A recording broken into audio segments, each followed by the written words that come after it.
What's up, guys? It's Brandon Flash. Today, you are joining me to talk about this, a NACS to CCS with an extension, and why you should not.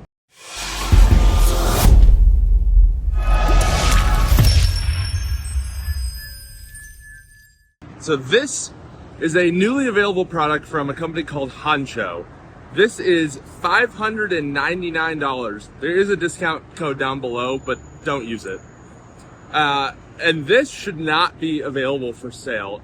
And there's a couple reasons for it. One, it's only 250 amp rated, but this thing is massive.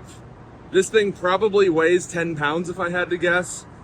And not only that, but it is actually unsafe to use and not even that useful. So here we have latches. There are two latches on this cable. As you would expect, there's two connections. And this latch does what you'd expect it to do. It has a micro switch on it, which is per the standard. This is what's called the S3 switch on a CCS handle, or CCS1 to be specific. And over here you have a latch on the NACS side.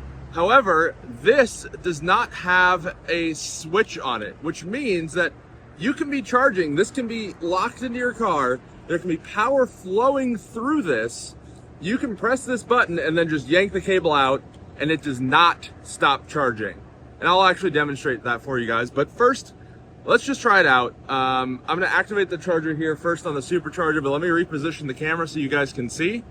And then we will plug this in, and I'll show you that this is not actually long enough in my opinion, because you can't actually plug in at this version 3 supercharger with the stalls a bit offset. So to give some context here of this layout, this I'd say is a pretty traditional older layout of version 3 superchargers. So you have the post all the way over there. I'm actually parked pretty much on the line, so as close to the supercharger as possible. And this will not reach. I'll show you guys that in just 1 second. I'm actually gonna open my hood so that I'm not draping across it, or not hood, but frunk, and give it a little bit more of an opportunity here. And let me see how I can maybe use the camera here, but yeah, because this thing is just a beast to handle. So I guess I'll set it here in the front trunk. Let's see if I can somehow do this. So I have to do it like that. Wow, that handle is dirty. So, sorry, pressing the latch with my phone there. So we've got it latched. So that should be good to go. We'll open the charge port here. And let's see if this will reach. It did not reach when I had the hood closed, so we'll see if it reaches this way. Get a little bit of a twist there. So, in theory, this reaches, but in practice, this does not. So this will not be able to twist and actually plug into the car. So that is unusable, even with the extension. So let me move stall, so I essentially am blocking a stall, if you will. And then we'll try it there just to see how well this works, if at all. Man, that got dirty fast.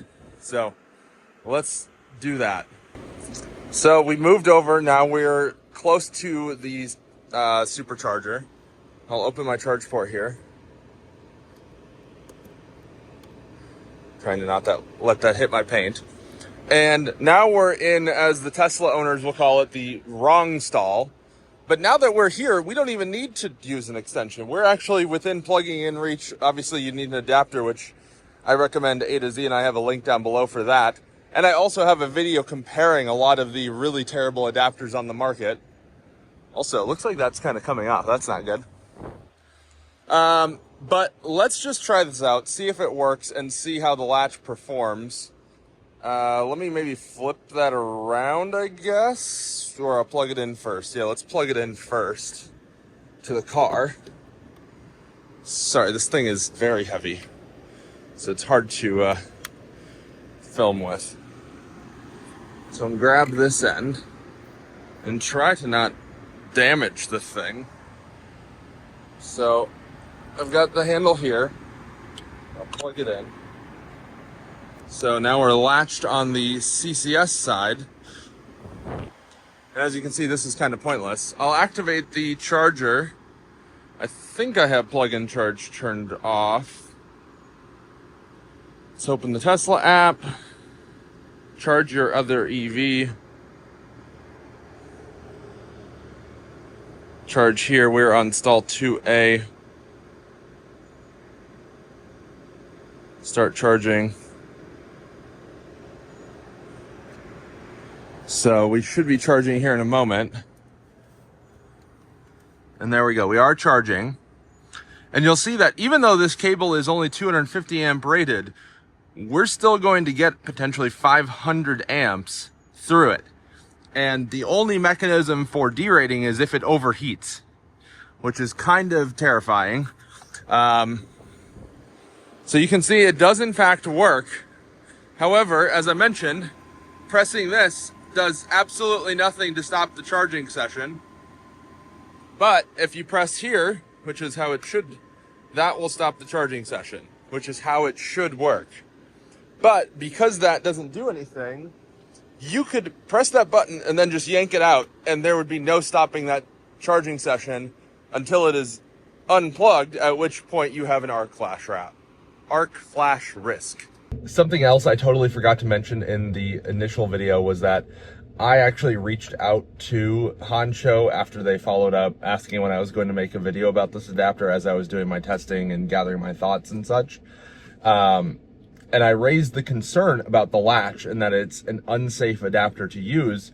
And rather than agreeing with me and maybe making a change or proposing a change, something like that, they were basically arguing with me that it is safe and that it's just a user error and that they'll put new instructions or something to tell someone that they have to stop charging before they unplug the NACS side of the adapter, which, yes, that would make it safe, I guess, but you can't just build something and make it safe only when proper instructions are followed, unless there's some sort of interlock or some sort of mechanism to stop someone from using it in an unsafe manner, which this does not have.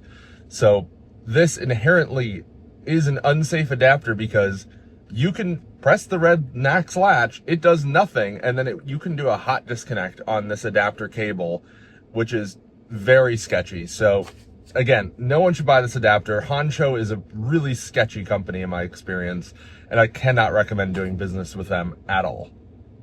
So in summary, this is unsafe, overpriced, and underrated, and maybe not the best qualities. That seems okay, I guess. And you should not buy this unless you have absolutely no other option. Realistically, this isn't even that useful.